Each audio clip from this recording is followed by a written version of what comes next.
All right, so just wanted to thank everyone for attending today. We're going to go ahead and get started. Looks like we've had quite a few people join us now. First, I'm going to introduce myself. So my name is Summer Nielsen. I'm a regional account manager out of our Boise branch, and I've been with Sprague for 6 years now. And then we're also joined today by Taylor Stone, and we will get her introduction when it's time for her to do her logbook demonstration. Do want to let everyone know that this is being recorded and that after the presentation, it will be available to you for you to go back and watch. And make sure that you follow us, Sprague Pest Solutions, on LinkedIn. That'll help you stay up to date on future webinars and events. During the presentation, if you have any questions, we ask that you use the Q&A at the top. And then after the presentation and then the online logbook demonstration, we will actually have time to get all those questions answered for you guys. All right, so let's go ahead and get into the presentation, which is our online logbook, a digital solution for IPM program performance. So a little bit about Sprague Pest Solutions. We're a 4th generation American family-owned company, and we've been operating since 1926. We operate out of the 7 states, as you can see in the light blue. And within those 7 states, we have 16 branches strategically placed. As you see, there are some dark blue regions as well. Those are areas that Sprague is continuing to expand and grow into. So hopefully look for branches in those areas soon as well. Our field teams live and work in the communities they serve. This is great for our clients because we're able to ensure a quick response time, and it also allows us to give the best customer service to our clients possible. Sprague has a global vision with local execution. This ties greatly into our mission statement, which is helping the world eat safer food and live and work in healthier environments. A few of the local executions that Sprague has adopted recently would be our rodenticide reduction program.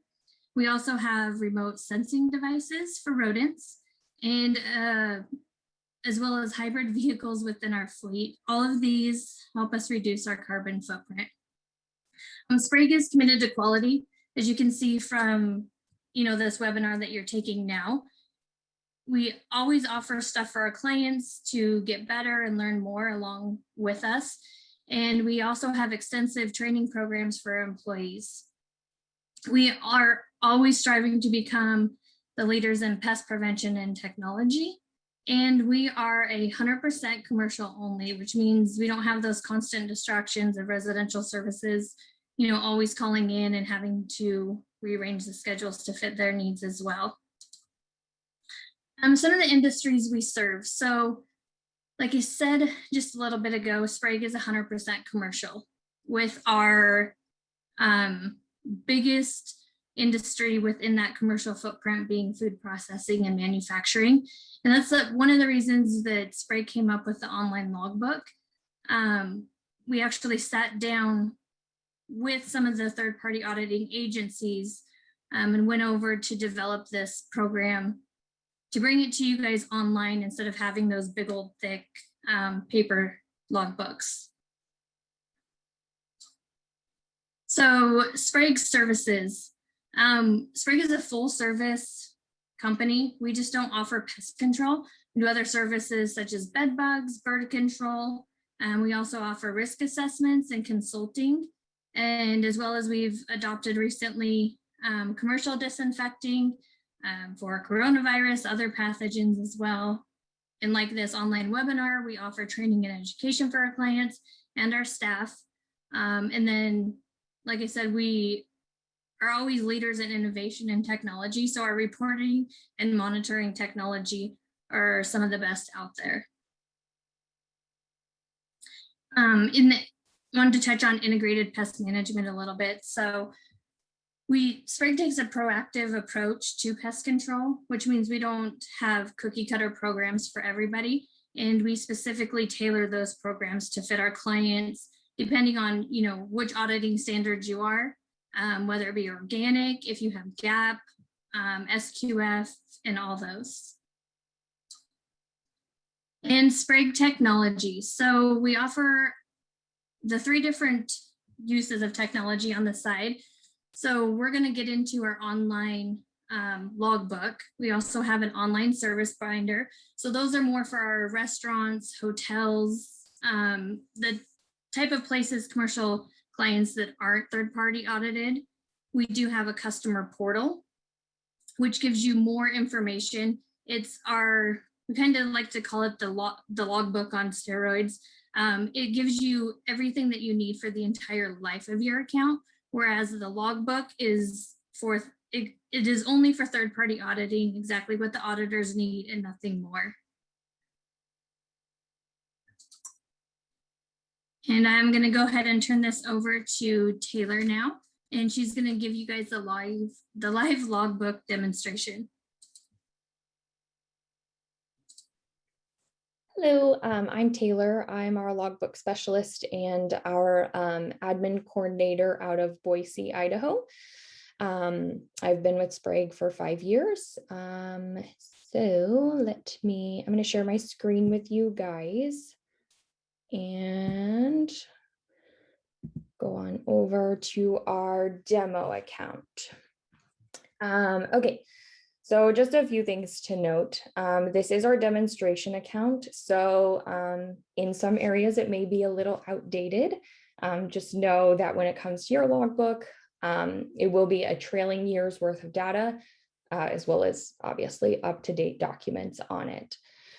And like Summer said, our logbook was curated especially for our third-party audited clients. So it has everything that your auditor would need and nothing more. Essentially, we don't want to give them more information than they need access to. Okay, so this is going to be, once you guys get logged in, this is going to be your main screen.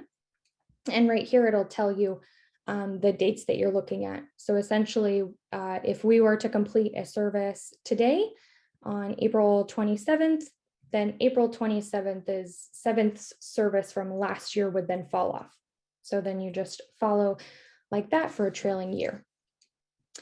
On the side right here on the left-hand side is going to be all your tabs that you can go into. So I'm just going to do like a quick run through of all the tabs. So reports, here will be your conditions. So anything that's been resolved within the last year will also be on here. And then obviously anything that's currently open.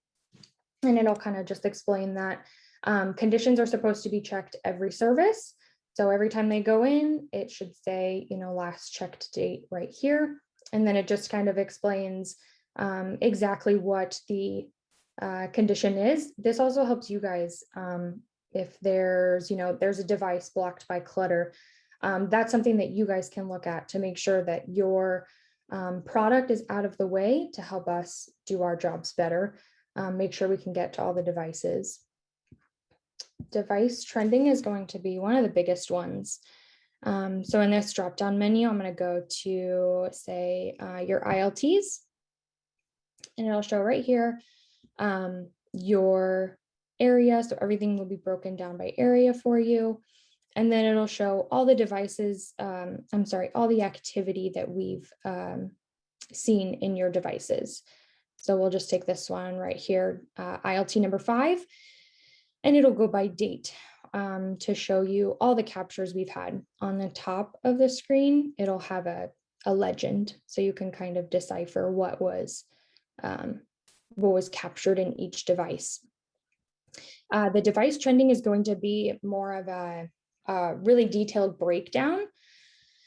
And then if you were to go to your pest trending over here, it'll be more of an overview. So then we could choose, say, large flies, and it'll break it down for you by month. So your pest trending isn't going to break it down by device number or even device type. It's just going to tell you that in June of 2021, we caught 515 large flies. So again, this is just a very broad overview of your pest trending data.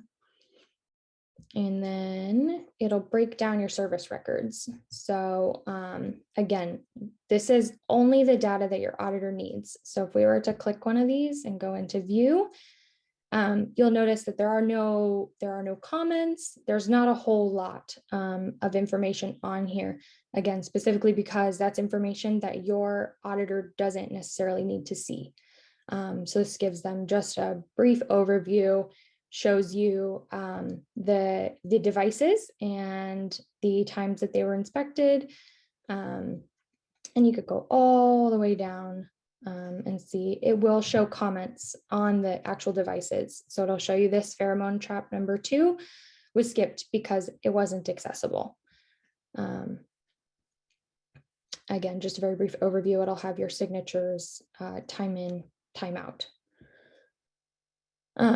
So those are going to be all the reports that you guys are going to have access to on here. The next tab is going to be your program.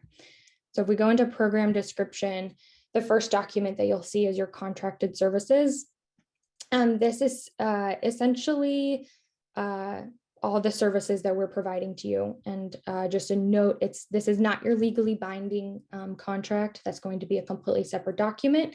This is just a brief overview of the services and frequencies that we're providing. This document will be completed every year and will be signed by the contact at the location.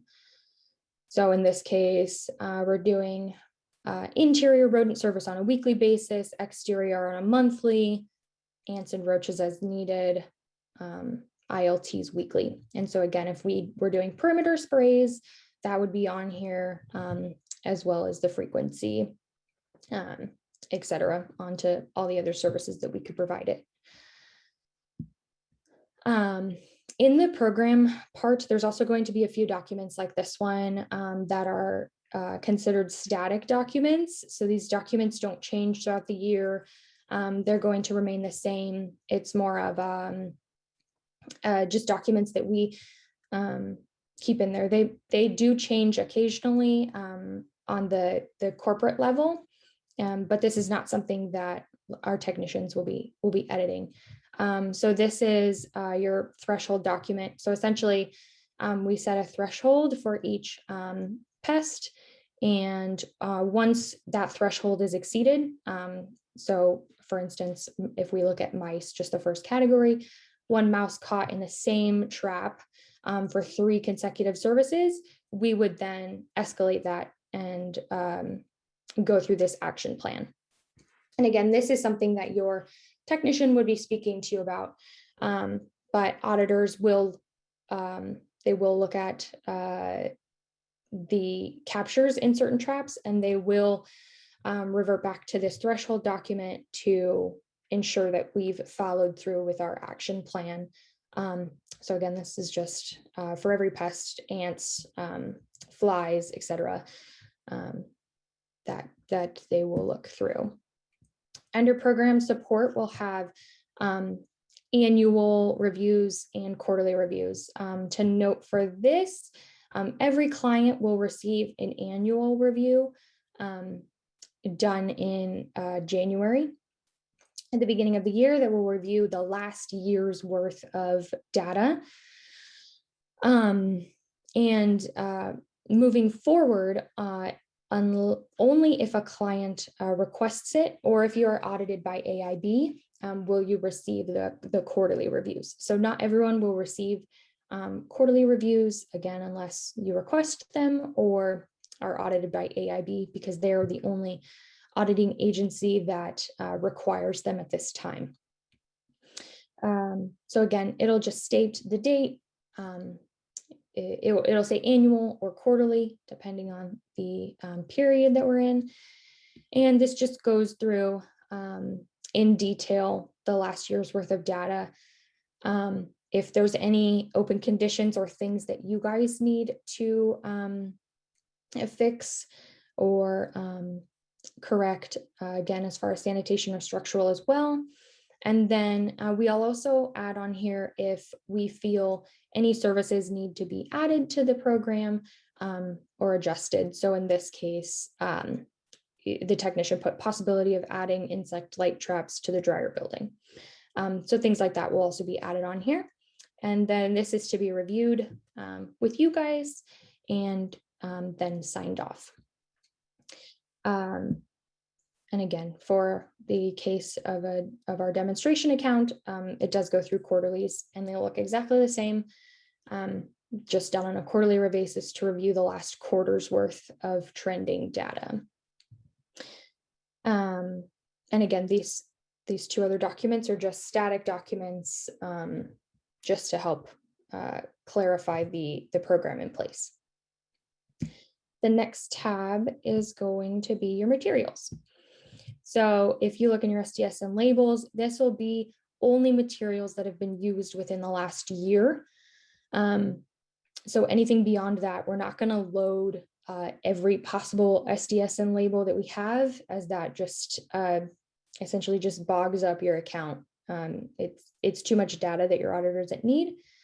And so SDSN label, if you wanted to view the advanced 375A SDS, you would hit view and it would just pull it up right here for you guys. And you just get to scroll on through it. Your material usage log will break it down by materials applied each month. And so there is, depending on how frequent we do your services, if you hit all months, it will be a lot of data for the logbook to capture. So as far as efficiency, it's always easiest to go through by month. And here it'll just show May 12th. This was the material we applied, how much of it. So in this case, we applied 1 ounce, and kind of how we applied it with the time and comments as far as where it was applied, etc. For your approved materials list, Sprague has a just blanket approved materials list. It does not require a signature. Essentially, once we load it in here, that's the client stating that yes, we approve all of these materials to be applied. In the case of an organic account, we do have a specific organic approved materials list that we would upload. That document does need to be signed off on. And we would load that along with this one. We do have some clients who request to create their own approved materials list, or their company provides them one. And so we could also add that in here as well with signatures. If anything that isn't on this list is applied, we have a separate add form that we would load in here that states the EPA number on there. The next tab would be licensing and training. So your service team is going to be any technician that has applied materials at your location in the last year. So if we just view one, this is what we call it a smart page. So it'll have your technician's picture. On this side, just all their training and certification. And then below would be all the licenses that they hold in each state. So in this case, Shane holds a Washington license. We also break down the categories that he has tested in.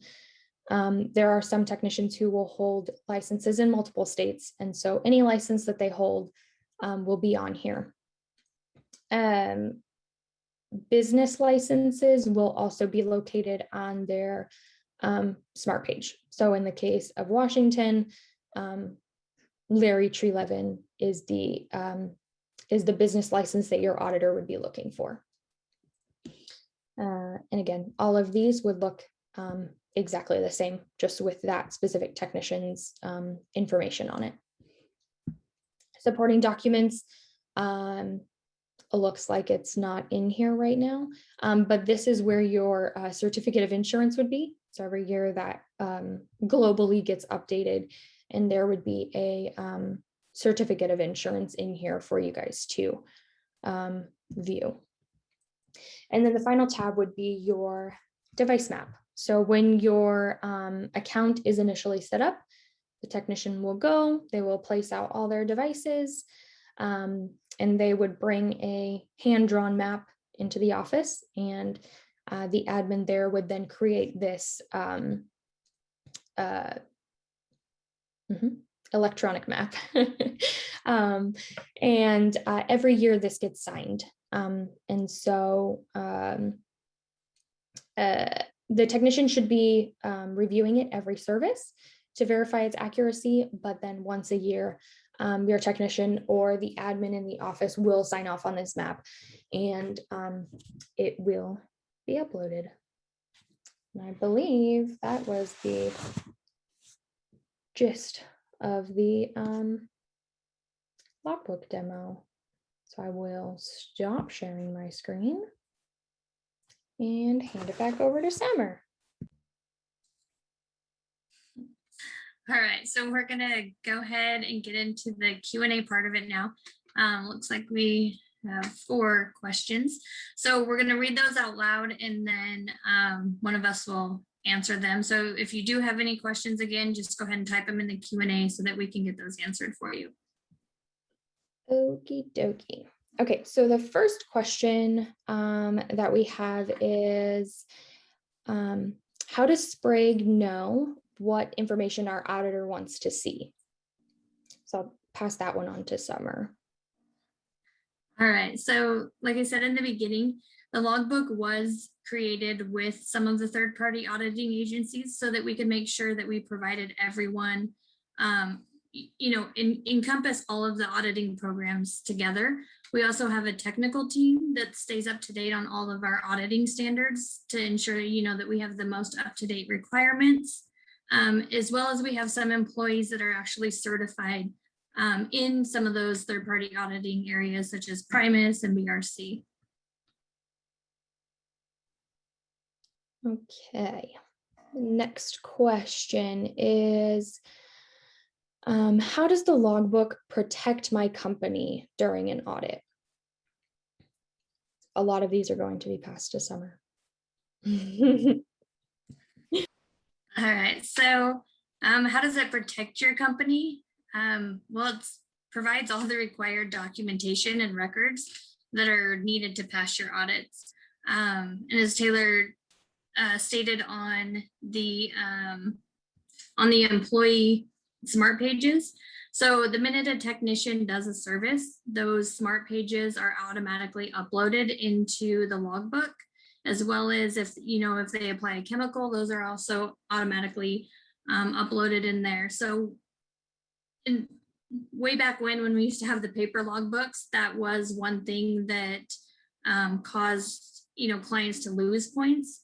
And so we kind of took the human error out of that by making those, the minute they're used or the minute a technician goes in, we're not relying on them to, put their smart page in a book, or, as you saw that huge list of chemicals that Sprague can use just to make sure that they have, one SDS and label in there that they may not have had.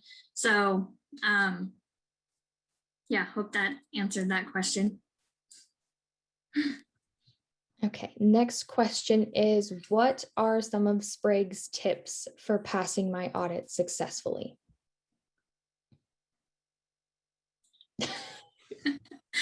All right, so for one, make sure you know your login ahead of time and that you've actually logged into your logbook and can navigate through it. If you do need help with that, you can reach out to your technician, or email Sprague, and it'll get it over to the local branch, and we can resend out that information to you. And if you do need additional training, there is on the logbook up at the top a training tab, or the technician can come out and help walk through it with you. I would also just add to that one, don't be afraid to call us if you're in the middle of an audit. A lot of times auditors are asking for things that they don't need. Sometimes they're asking for things that they do need. I would just make sure that you guys know that you can always call Sprague, call your technician. A lot of you, once you get set up, you have our emails. Just don't be afraid to contact us if you're in the middle of an audit and don't know the answer. Next question is, how do I share this with my auditor? So for that one, for security purposes, there is only, you're only allowed to have one login per account. So most of the time it's a QA manager or a plant manager. You are welcome to share that information with someone that may be running the audit, but you will have a username and a password to access that. And on all the audits that I've sat in on with clients, I'm essentially just logging in on my computer and just walking through it with them. And so they'll ask you, okay, show me your pest trending, show me your material use log, and I'm essentially navigating the site for them and with them just sitting right next to me. The next question is, am I able to access the logbook all year? I'll just grab that one. Yes. Again, just remember, it'll be only a trailing year's worth of data. So you're not going to be able to answer or be able to have all of your data, just the last year's worth, but you will be able to access it all year. Any time that you may need it. It's just a live website. Next question is, can we upload local support documents to the site? Example, GMP contracts. Absolutely, we encourage you to. So anything that you feel your auditor might need to see, absolutely. And that's something that you can provide to your technician.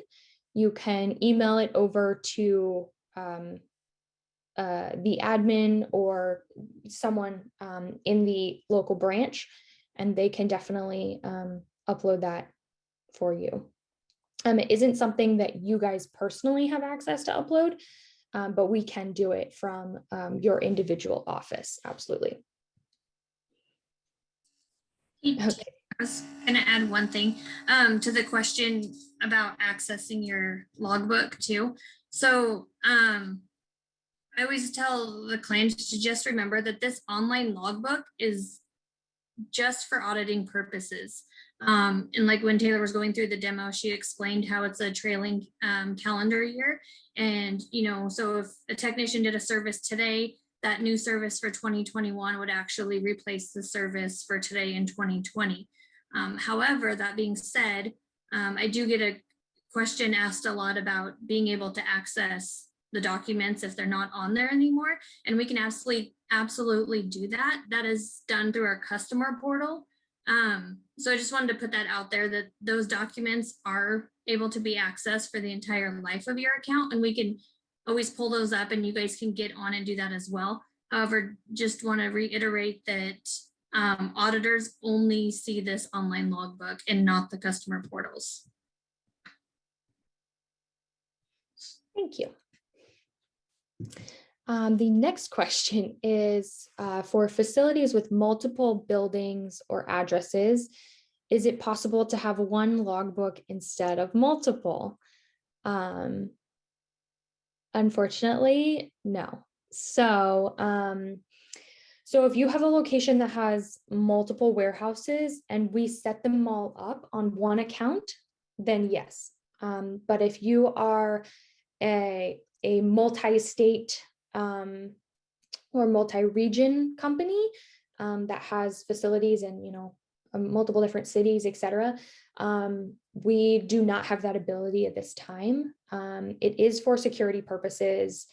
That's just the way that it was built when we originally built this website out. I know it is something that we would like to do in the future. It's just a matter of navigating the security aspect of it. So in that case, I just encourage the individuals that are in that situation to have all their usernames and passwords written down somewhere easy to access because it can get confusing. The next question is, how long does it take for a new Sprague service team member to be added to the licensing and training list after they've worked at our site? So essentially everything in the logbook is pretty automatic, normally a 24-hour turnaround. So what happens is, say a technician sets up your location today, or he services it today. That information gets sent to an admin on the back end the next morning. So tomorrow morning, one of the first things that an admin is supposed to do is go through all their technician service tickets and essentially release them. And once the admin approves the ticket or releases it on their end, that information will get loaded into the logbook. So I would say a 24-hour turnaround time on that. Again, it really depends on the branch, but ideally everything is pretty automatic within that time frame.